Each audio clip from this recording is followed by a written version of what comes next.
guess that makes more sense. Anyway, here is Ryan Grimm talking about Luigi Mangione. On TikTok, a woman whose parents have been in prison and a former inmate said the taper facial hair grooming Luigi Mangione received while in jail was a message for prisoners to guards in his future facility not to abuse him because he is being looked after. Like many, I assume the grooming was a result of services Mangione received through his attorney and was oriented towards a media audience. I could see that. I don't know if it's a warning or whatever, but I think it's just like people are nice to him. You can get a fade from any other dude in jail. That's what I'm saying. I thought that they said he was in solitary, so I don't know. I don't know if that's real or not, but let's watch what Ryan had to say. Ryan got interviewed by Sky News on a Sky News TikTok account about Luigi Mangione. I wouldn't say that I endorse murder. No. But I don't endorse murder. But I'm glad that they're a little bit nervous. Is no hero. How people can like this guy, that's a sickness, actually. This was Luigi Mangione at his latest court hearing. A villain or a hero? Ryan! On that question, America is divided. America. He's the alleged assassin who spawned a line in merchandise and in tattoos, condemned and celebrated simultaneously. If the motive... I don't know if they're like condemning him that much. I think the condemnations are mostly coming from like, institutions. I've yet to meet a person who's like, this is completely unacceptable. I can't believe this happened. Maybe I'm wrong. Maybe I'm only surrounded by other people that are... But the most is like, it's kind of crazy that a murder happened in broad daylight. You know? But that's it. That's it. That's it. It's never like, we must, under no uncertain terms, immediately criticize Luigi Mangione. He is such a bad fucking guy. You're definitely in an echo chamber.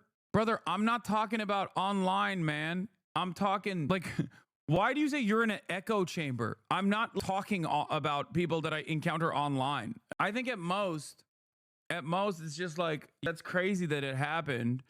But also, most people don't give a shit. You know what I mean? For murder was anger with health insurance companies. Here, the sentiment, at least, is shared. People should have access to health care without being refused.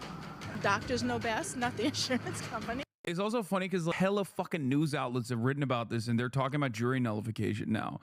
They're literally talking about like jury is going to run into serious problems because how are you going to find people that are not sympathetic to Luigi Mangione? That was a Newsweek article headline. And there are still chatters who are like, man, you're just in an echo chamber. In my house, everyone's really fucking excited about United Healthcare's profit margins this upcoming. United Healthcare's dividends in Q1 are going to be fantastic, and that's what we're excited about in our household. This is a r/neoliberal household, sir. My son, he was in the emergency room for malaria. I received a bill for $20,000. If the regulators aren't going to do it, if the lawmakers aren't going to do it, the voters aren't going to do it, at least it's nice if they've got some idea in their mind that there are ethical lines that they shouldn't cross. In short, it's fantastically expensive, extraordinarily complex, and frustrating to most Americans. Brian Thompson is the... Bro, you said I wouldn't be surprised they're all CEOs. Bro, CEOs don't like healthcare. I'm telling you, one of the formative experiences I had in the state of California when I had to get my own medical insurance because my COBRA coverage lapsed after I had left the Young Turks. And at that point, I was like financially stable. I was pretty well off.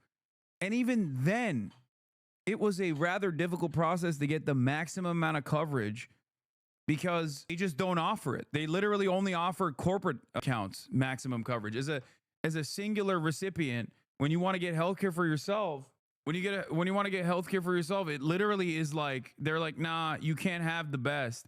I'm a rich guy. You know what I mean? It's crazy. So for me, I've obviously been in the throes of the for-profit medical system before when I wasn't well off, right? And obviously that was a radicalizing factor for me.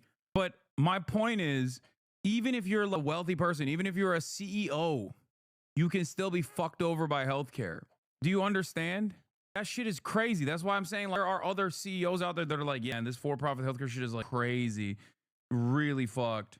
7-figure prices for shit. Even a millionaire could get a bill that makes them sweat. Anyway, on that note, chatters, I must leave, and I'm going to be participating in a 20v1 Riz off where I will be in Jason's ear feeding him communications with the hopes that we find him some true love.